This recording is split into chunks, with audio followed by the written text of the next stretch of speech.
Item ಯಾವುದೇ ಇರಲಿ try ಮಾಡಿ ಆಚಿ ಚಿಕನ್ ಮಸಾಲಾ. ಆಚಿ ಚಿಕನ್ ಮಸಾಲಾ.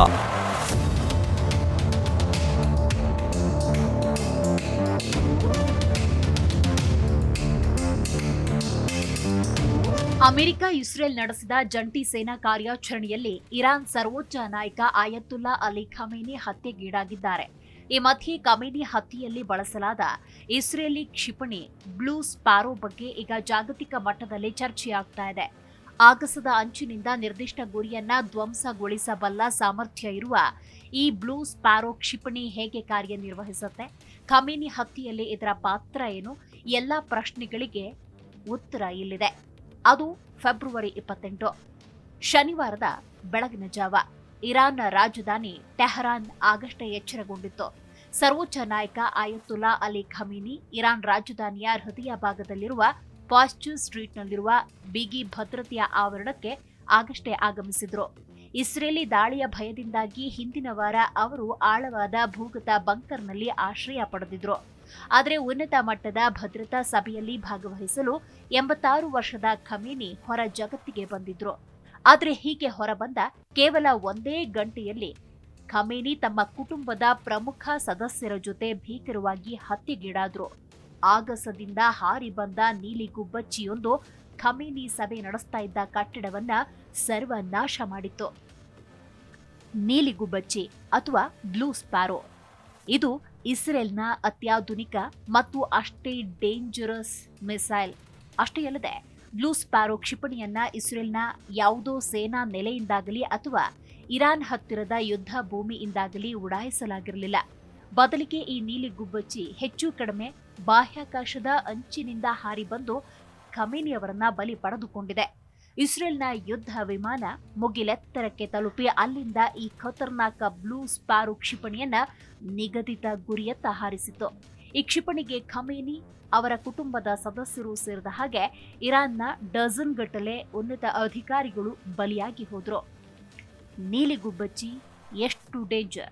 ಇಸ್ರೇಲ್ ಅಧಿಕಾರಿಗಳು ಮತ್ತು ಕಾರ್ಯಾಚರಣೆ ಬಗ್ಗೆ ಸಂಪೂರ್ಣ ಮಾಹಿತಿ ಹೊಂದಿರುವವರ ಪ್ರಕಾರ ಈ ಬ್ಲೂ ಸ್ಪ್ಯಾರೋ ಕ್ಷಿಪಣಿ ದಾಳಿ ಇರಾನ್ ಸರ್ವೋಚ್ಚ ನಾಯಕ ಆಯತುಲ್ಲಾ ಅಲಿ ಖಮೇನಿ ಹತ್ಯೆ ಮಾಡಲು ಮತ್ತು ಇಸ್ಲಾಮಿಕ್ ಗಣರಾಜ್ಯದ ಕಮಾಂಡ್ ರಚನೆಯನ್ನ ದುರ್ಬಲಗೊಳಿಸುವುದಕ್ಕೆ ವಿನ್ಯಾಸಗೊಳಿಸಲಾದ ಇಸ್ರೇಲ್ ಅಮೆರಿಕ ಜಂಟಿ ದಾಳಿಯಾದ ಆಪರೇಷನ್ ಎಪಿಕ್ ಫ್ಯೂರಿಯ ಭಾಗವಾಗಿತ್ತು.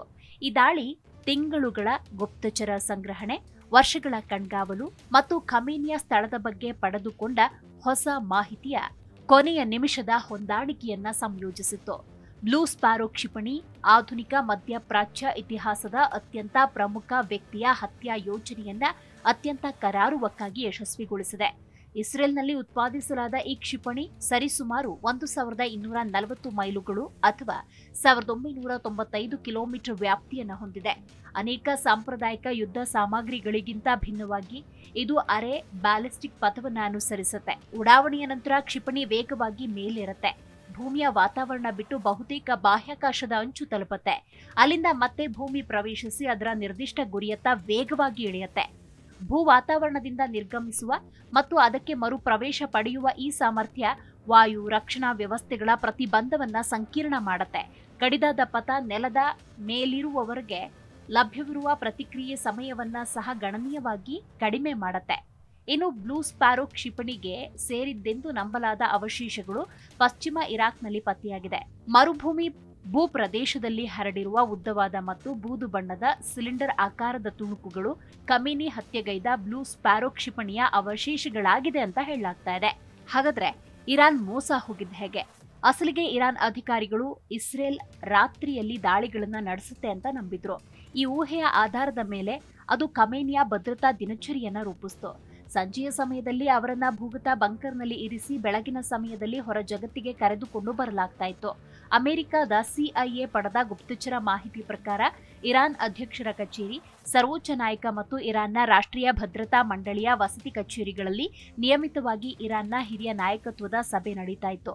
ಫೆಬ್ರವರಿ 28ರಂದು ಇಂತಹದೇ ಸಭೆಯನ್ನ ಆಯೋಜಿಸಿ ಅದಕ್ಕೆ ಖಮೇನಿಯನ್ನ ಆಹ್ವಾನಿಸಲಾಗಿತ್ತು. ಖಮೇನಿ ಅಲ್ಲಿರುವುದನ್ನು ಖಚಿತಪಡಿಸಿಕೊಂಡ ಬಳಿಕ ಅಮೆರಿಕದ ಅನುಮತಿಯೊಂದಿಗೆ ಇಸ್ರೇಲ್ ಬ್ಲೂ ಸ್ಪ್ಯಾರೋ ಕ್ಷಿಪಣಿ ಉಡಾವಣೆ ಮಾಡಿ ದಾಳಿ ಮಾಡಿದೆ. ಹೀಗೆ ಅಮೆರಿಕದ ಗುಪ್ತಚರ ಸಹಾಯದೊಂದಿಗೆ ಆಯತುಲ್ಲಾ ಅಲಿ ಖಮೇನಿ ಅವರ ಹತ್ಯಾ ಯೋಜನೆಯನ್ನ ಯಶಸ್ವಿಗೊಳಿಸಿದ ಇಸ್ರೇಲ್ ಇರಾನ್ನ ಬೆನ್ನೆಲುಬನ್ನೇ ಮುರಿದು ಬಿಟ್ಟಿದೆ. ಇರಾನ್ ತನ್ನ ಸರ್ವೋಚ್ಚ ನಾಯಕನನ್ನ ಕಳೆದುಕೊಂಡು ಅಕ್ಷರಶಃ ಅನಾಥವಾಗ್ಬಿಟ್ಟಿದೆ.